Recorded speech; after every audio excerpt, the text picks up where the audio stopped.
بسم اللہ الرحمن الرحیم۔ السلام علیکم۔ انکہی بات کے ساتھ وجیہ احمد صدیقی حاضر ہے۔ بہت دردناک، افسوسناک اور المناک واقعات ہیں جن کا ہم ذکر کر رہے ہیں۔ بے حسی تو کچھ اس کے لیے لفظ بہت کم ہے۔ قرآن اور رمضان دونوں کا بڑا گہرا تعلق ہے، کیونکہ رمضان المبارک میں قرآن حکیم نازل ہوا اور رمضان المبارک ہی کی وہ مبارک رات لیلۃ القدر ہے۔ لیکن اس مبارک مہینے کے تقدس کو پامال کرنے کے لیے اسلام دشمن عناصر ہر وقت تیار رہتے ہیں، اور اس جمعے کو سویڈن میں ایک المناک واقعہ پیش آیا۔ چند یعنی کیا کہیں انہیں، ہم کس نام سے پکاریں کفار کے، انہوں نے قرآن حکیم کو جلایا۔ سویڈن کے ایک آزاد خیال اور وہ لوگ جو مسلمانوں کی سویڈن میں آمد کو پسند نہیں کرتے، ان کے اس عمل کو ان کی وزیر اعظم نے بھی سراہا اور آزادی اظہار کا نام دیا، جبکہ اس عمل پر پورے سویڈن میں فسادات پھوٹ پڑے۔ وہ جو امیگرینٹس ہیں، مسلمان امیگرینٹس، انہوں نے اس پر احتجاج کیا، لوگ زخمی ہوئے اور اس کے زخمی ہونے پولیس کی گاڑی بھی جلائی۔ انہوں نے اشتعال انگیزی بہت زیادہ ہوئی، لیکن اس اشتعال انگیزی کا سبب جو ہے، اصل سبب، وہ جمعے کے دن قرآن حکیم کا جلایا جانا تھا۔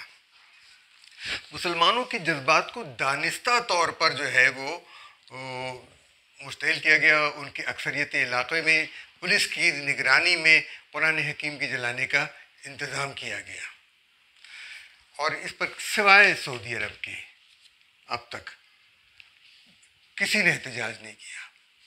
کہتے ہیں کہ ترکی نے بھی کیا ہے، لیکن وہ احتجاج جو اس معاملے پر ہونا چاہیے تھا، سعودی وزارت خارجہ نے احتجاج کیا ہے اور بہت بڑے پیمانے پر احتجاج کیا ہے۔ ساری دنیا میں اس کے احتجاج کو اہمیت ملی ہے، اور اسی سے ہمیں پتہ چلا کہ یہ المناک واقعہ پیش آیا ہے۔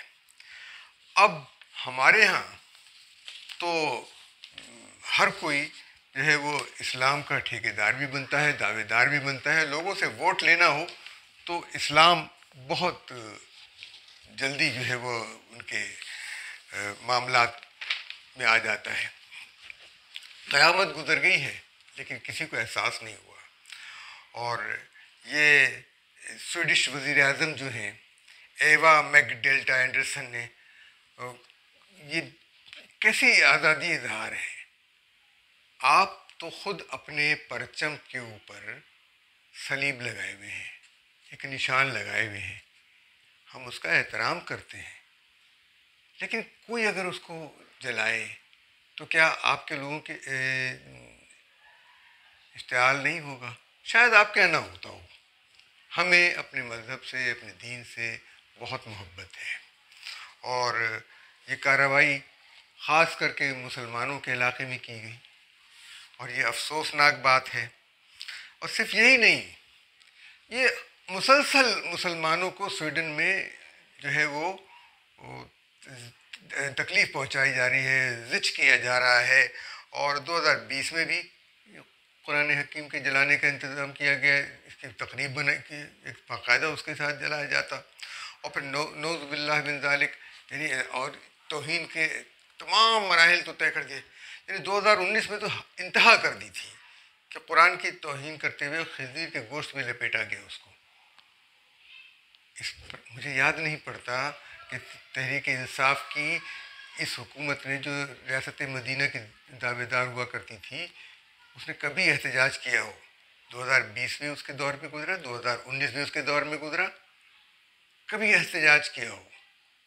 کبھی نہیں۔ اب میں کیا کہوں، کس طریقے سے بتاؤں؟ یعنی پورے ہم یہ ذکر بھی کرتے ہوئے ہمارا دل جو ہے وہ خون کے آنسو ہوتا ہے کہ یہ لوگ وائٹ اور پھر مسلمانوں کو سوئچ کرنے کا کوئی موقع جو ہے وہ ہاتھ سے نہیں جانے دیتے. ان کے کئی شہروں میں فساد پھوٹ پڑے ہیں. یہ مسلمان سویڈن کی اقتصادی ترقی میں ہاتھ دے رہے ہیں, ان کے ہاں ان کام کر رہے ہیں, ان کو لیبر مہیا کر رہے ہیں, لیکن اس کے باوجود ان کے جذبات کا, ان کے احساسات کا یہ خاتون, یہ وزیر اعظم صاحبہ بالکل نہیں خیال کرتی, اور کہتی ہیں آزادی اظہار. تو ایسی آزادی اظہار, ظاہر ہے مسلمان تو اس معاملے میں بہت ڈیووٹیڈ ہے, اور سعودی عرب نے جو ہے وہ ان کو شدت پسند کہا ہے, لیکن شدت پسند نہیں, یہ تو بالکل ایک جنگجو اور دہشت گرد ہیں. یہ دہشت گرد ہیں اس لیے ٹیررسٹ ہیں, دہشت گرد ہیں اور مجرم ہیں اس لیے کہ انہوں نے مسلمانوں کے اربوں مسلمانوں کے جذبات کو نقصان پہنچانے کی کوشش کی ہے, ان کو ٹھیس پہنچائی ہے, اور یہ کہا ہے کہ تمام مذاہب کے مقدس مقامات کی بے حرمتی جو ہے نہیں ہونی چاہیے. سعودی فرما روا نے اس کی مذمت کی ہے, سعودی فرما روا شاہ سلمان بن عبدالعزیز نے, اور یہ کہا ہے کہ اسٹاک ہوم, یعنی اب واقعہ کچھ اس طرح سے ہے کہ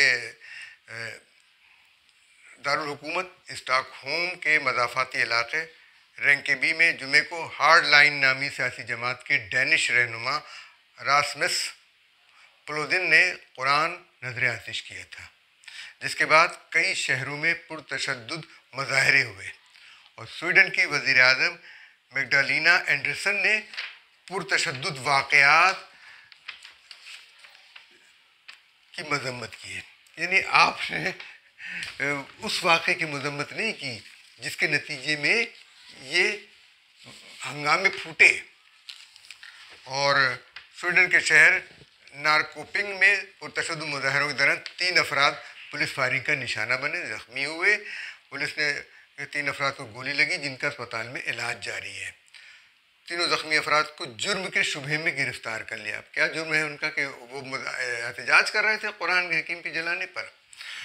اور انتہائی دائیں بازو کی سیاسی جماعت سے وابستہ راسمس پولودن نے پولیس کی اجازت سے ایسٹر کے دوران سویڈن کے مختلف شہروں میں مظاہروں کا اعلان کیا تھا, یعنی قرآن جلانے کے مظاہرے تھے یہ. راسمس پولودن کی کال پر جمعرات کو سویڈن کے مختلف شہروں میں پرتشدد مظاہروں کا سلسلہ ہوا, اور پھر ان کی 4 گاڑیوں کو آگ لگائی گئی اور 4 پولیس افسران شہری. تو اب یہ بتائیے کہ قرآن حکیم کو نذر آتش کیا جائے اور امت مسلمہ سوتی رہے, پاکستان کے میڈیا میں کوئی اس کی خبر نہ آئے, اور پاکستان کی دینی سیاسی جماعتوں کو کوئی احساس نہ ہو, اور ہم ان کو کچھ کہیں تو ہم برے بنیں. شرم. ویسے میں یہ کہتا ہوں کہ صرف سعودی عرب نے اگر اس کی مذمت کی ہے تو اسلام مخالف تحریک جو ہے وہ کہتے ہیں راسمس پالڈن جو ہے وہ اسلام, یہ سلسلہ جاری رہتا ہے. ہم مسلمانوں کو یہ چاہیے کہ بھئی یہ سارا معاملہ جو ہے اس حوالے سے اس کو دیکھیں, اور دیکھیں سویڈن سے اقتصادی بائیکاٹ اگر آپ کر دیں گے نا, آپ کے پاس یہی ہتھیار رہ گیا ہے اقتصادی بائیکاٹ کا, وہ آپ کر دیجئے تو اس کے بعد آپ کو پتہ چلے گا کہ سویڈن کس جگہ کھڑا ہے.